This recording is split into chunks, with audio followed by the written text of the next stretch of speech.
Hey you guys, welcome back. So today we are using 2-inch insulation foam board. Great stuff. You'll need about 3 different circles, small, medium, large.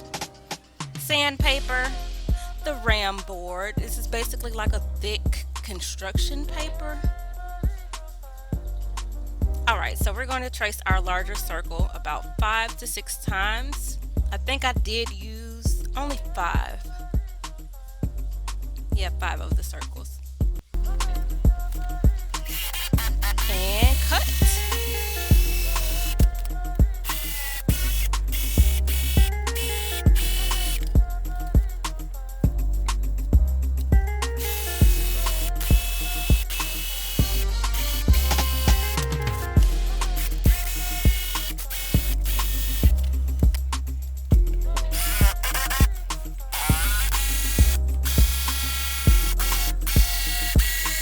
As you cut, you want to make sure that you stay as leveled as possible throughout the cut. That way you don't have to cut so much off at the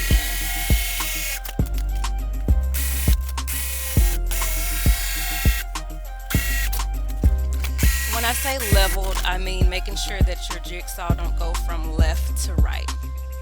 Alright, here we're using the smaller circle.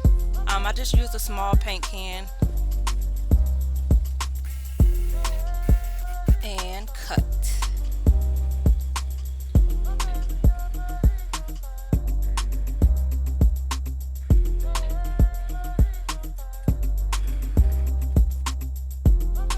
The smaller circle will be used as the brush tip, not the top of the nail polish. Now that's my medium circle. I decided to upgrade it to the pot cover. Here we're going to be gluing our circles together. I just used a bit of duct tape to keep it down because you want it to be as smushed as possible.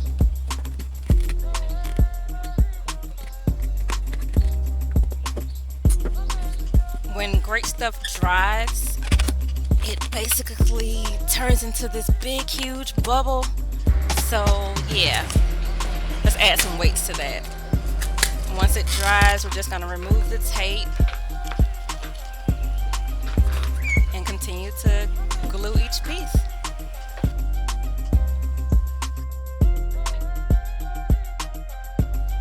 I got this thing looking like a cake.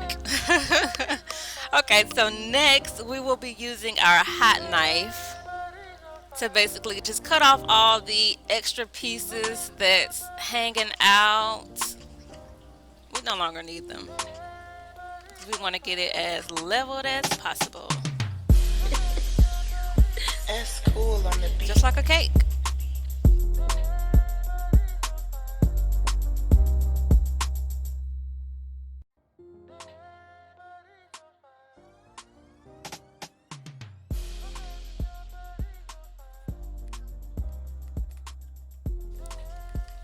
Now with this piece right here, you can see basically everything that I've been cutting off.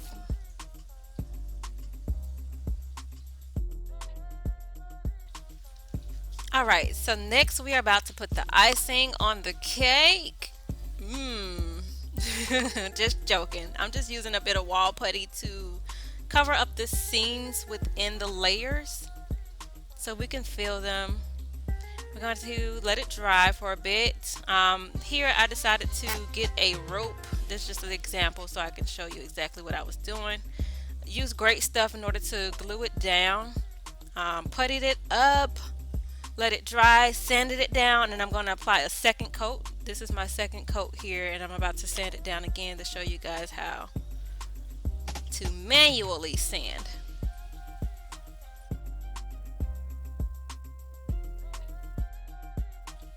You want to make sure that you get it nice and smooth, and if you feel any holes within it, just fill it back up with the wall putty.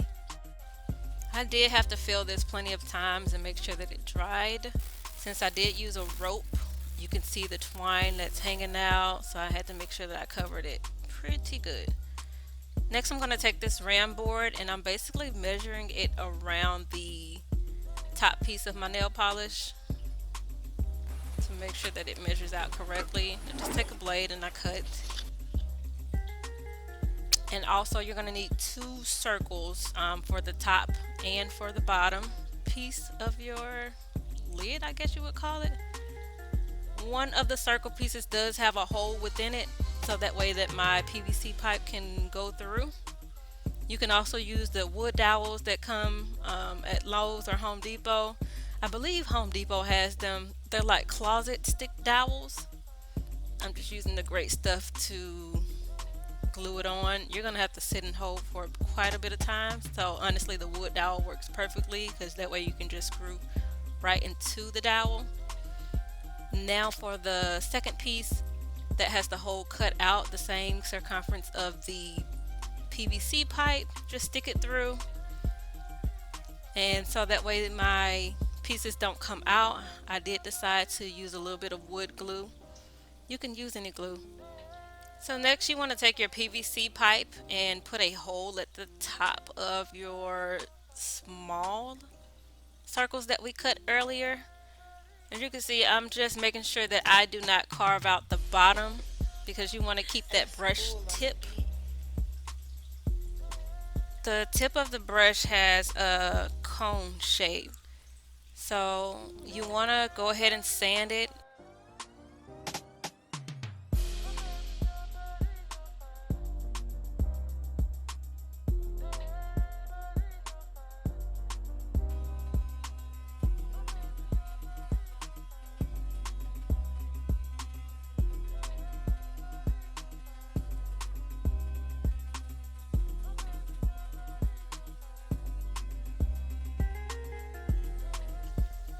Alright, next we're going to take the hot knife and just indent it into the foam. It's just going to create the bristles for the brush. It looks realistic. Once this piece has been completed, you're going to take your PVC, the great stuff, and this piece and glue it together. So I just have a strap piece of foam because I like to create the spilled effect. Make it look like it fell on the floor.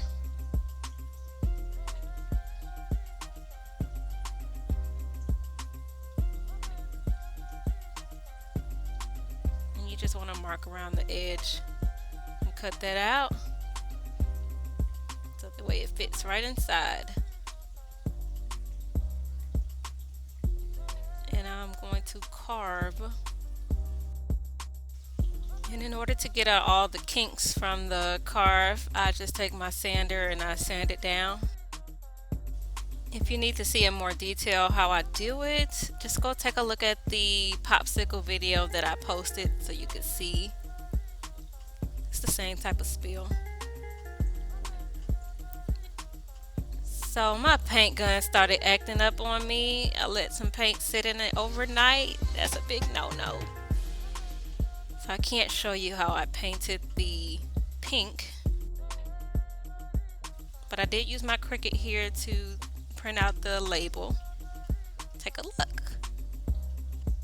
If you enjoyed watching this video, please like, subscribe, comment. Let me know how you liked it. If you disliked it, thank you so much for tuning in. Bye.